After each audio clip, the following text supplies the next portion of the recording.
Cinquième question, année scolaire 2018-2019, maison de temps libre, cours de karaté mis à disposition à titre onéreux de la salle de danse Isabelle Goujon, convention ville de Cuc, association communale JKA, c'est la plage, renouvellement. Donc, par délibération en date du 16 octobre 2017, le conseil municipal a accordé au renouvellement d'une convention de mise à disposition de la salle de danse Isabelle Goujon de la maison de temps libre à l'association communale JKA, celle-là, chargée dans l'encadrement du cours de karaté, moyennant un loyer de 8 € par an, pleine d'occupation.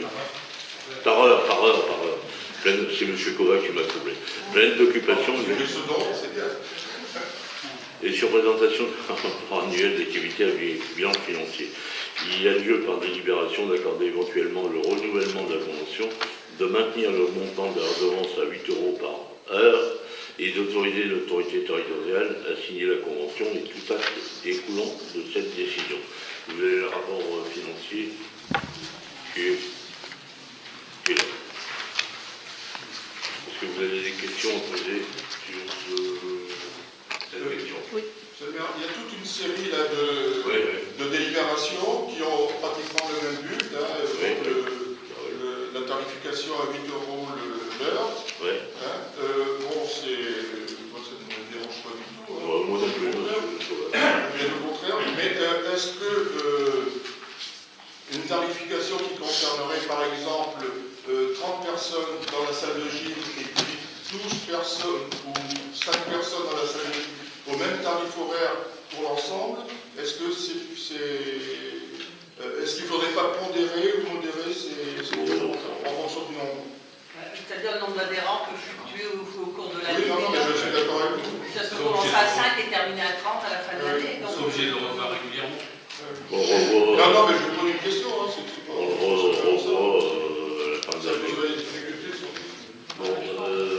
J'ai une question, monsieur le maire. Bon, ça suit pour tout le reste. On fait payer la salle de la maison du temps libre, mais on ne fait pas payer le complexe Montuy. Donc je voudrais savoir pourquoi on fait ces différences. Le complexe Montuy est occupé par qui? Par la gymnastique, c'est tout. Non, il y a le basket, le tennis, l'APEI, il y a plusieurs... Parce que par exemple, l'APEI va payer pour la maison du temps libre, mais ne va pas payer pour Montuy. Donc je voudrais savoir, parce que dans les deux cas... Le basket ne paye pas de cotisation. Les adhérents ne payent pas de cotisation. Au basket, ils payent une cotisation. Oui, la gym aussi. La gym aussi, ils payent une cotisation. Oui, mais ils payent quand même une cotisation. Le tennis paye une cotisation aussi. La danse paye une cotisation. Donc ça ne peut pas être sur cette base-là qu'on fait payer ou qu'on ne fait pas payer, puisque dans toutes les associations, ils payent une... C'est sûr qu'il y a... Mais le basket et la gym... Les associations karaté, qigong, etc., elles vont dans d'autres communes où elles payent également... Elles payent plus cher. Oui, mais il faut que ça danse ne va pas dans d'autres communes, par exemple.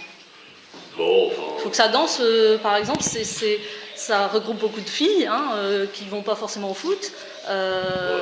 Moi, je voudrais savoir pourquoi on fait payer une salle et pourquoi on ne fait pas payer l'autre. Alors que Pierre Montuy a aussi des charges. Il y a l'électricité, chauffage, l'eau, il y a une concierge également. Donc, Quand on a commencé à exploiter la salle Pierre Montuy, c'était destiné principalement au sport qui existait. Au basket, c'est-à-dire au basket et au tennis. Donc il n'y avait pas lieu de leur faire payer un équipement sportif qu'on mettait à leur disposition pour faire évoluer ce sport sur la commune. Après, la maison du temps libre, elle a eu d'autres orientations. Et puis peut-être qu'au départ, on a cherché à rentabiliser l'investissement, c'est tout. Mais je pense que ça s'explique comme ça. Mais peut-être qu'il faudrait revoir la chose, c'est possible. Oui, parce que l'explication ne me semble pas justifiée. C'est dans cet ordre-là, quoi. Au départ, la salle Montuy, c'était pas destiné à un tas d'associations, c'était destiné au sport qui existait, qui était en place. Et où les gens jouaient dehors. Et les représentants du basket, du tennis et de la gym, basket et tennis font des rencontres avec d'autres villes. Enfin, ça fait partie du renom de Cuc. Ça serait peut-être bien de le préciser quand même. On devait pas payer de foot parce qu'on entretient le terrain Ouais. Non, mais là, du coup, il y a une justification, mais ça serait bien que ce soit éclairci, quoi, que ce soit bien clair, et puis que les subventions, parce que c'est quelque part une subvention nature, de pouvoir donner un avantage en nature, de pouvoir le chiffrer. Pardon ? Les avantages en nature sont relevés dans le rapport. Oui, mais ils ne sont pas chiffrés non plus. Donc on peut se dire pourquoi une association bénéficie d'une gratuité et pas l'autre. Jusqu'à présent, on n'a pas eu de retour d'associations qui étaient en difficulté sur aussi bien M. Levichon que moi-même sur ce chapitre. La seule chose, c'est que Fox Adams l'a souligné lors de l'Assemblée Générale, qu'on avait augmenté le coût, c'est tout.